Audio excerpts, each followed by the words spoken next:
What if the man you just arrested turned out to be your new boss? Officer Jake Morgan had worn a badge for over a decade, but not for the right reasons.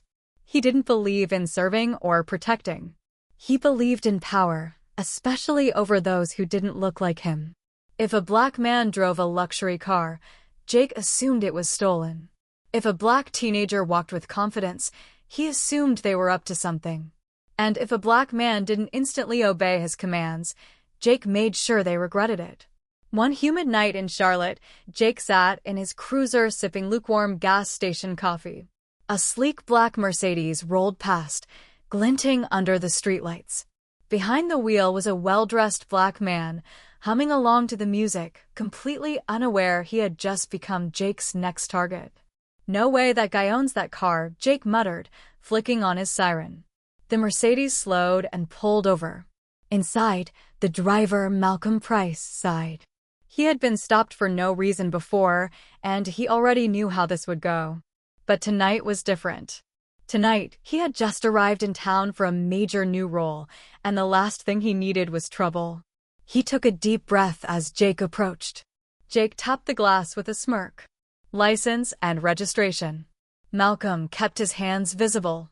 "Sure, officer. May I ask why I'm being stopped?" Jake's smirk disappeared. "Step out of the car." Malcolm frowned. "Did I do something wrong?" "I said step out now." Jake yanked the door open and grabbed Malcolm's arm. Shocked, Malcolm stumbled out. Jake shoved him against the car and roughly patted him down. "You fit the description of a car thief," Jake lied. "Where'd you get this car?" Malcolm clenched his jaw. "It's mine." "The registration's in the glove box." Jake chuckled. "Yeah, right. Hands behind your back." He slapped the cuffs on. Malcolm shook his head, calm. "You have no idea what you're doing, officer." Jake laughed. "Oh, I know exactly what I'm doing, getting another criminal off the streets." Malcolm didn't argue. He just looked at Jake with a calm smile. "You're making a big mistake." Jake ignored him and shoved him into the back of the cruiser, feeling smug. What he didn't know was that his world was about to collapse. The station buzzed with noise as Jake dragged his suspect inside. Ignoring the stares, he headed for booking. "What's the charge?" asked Officer Davis, one of the few decent cops on the force. Jake shrugged. "Resisting arrest." "Probably theft." "Probably?" Davis frowned. Before Jake could answer, a booming voice cut through the noise. "What the hell is going on here?" Everyone in the station snapped to attention as Captain Harris stormed out of his office. Malcolm stepped forward calmly. "That's exactly what I was about to ask." Harris's face went pale. "Sir, are you all right?" Jake frowned. "Sir? What?" Harris turned to Jake, voice cold. "Take those cuffs off him." "Now." Jake hesitated, but under the captain's glare, he fumbled with the keys and unlocked the cuffs. Malcolm rubbed his wrists, still composed. Jake scowled. "What's going on?" Harris turned to face him. "Officer Morgan, meet our new chief of police, Malcolm Price." Silence. The room froze. Jake's face turned ghost white. Malcolm smiled. "Pleasure to meet you, Officer Morgan, or should I say, former Officer Morgan." Jake's mouth opened, but no words came out. "This has to be some kind of joke."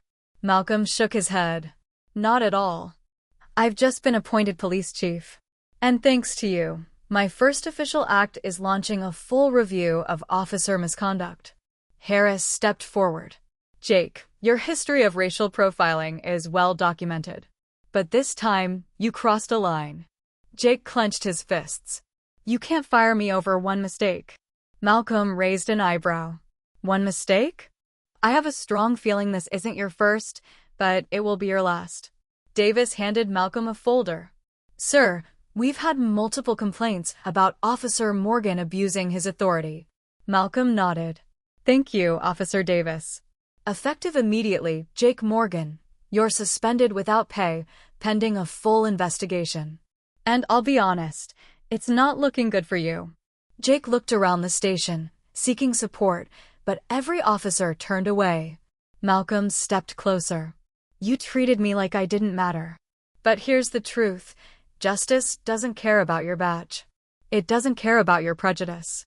Justice comes for everyone. And today, it came for you. Jake had nothing left to say. Humiliated, he stormed out of the building. Malcolm turned to the rest of the department. Let this be a lesson. The days of corruption and discrimination in this station are over. If you don't stand for justice, you're welcome to stand in the unemployment line. The room erupted in applause.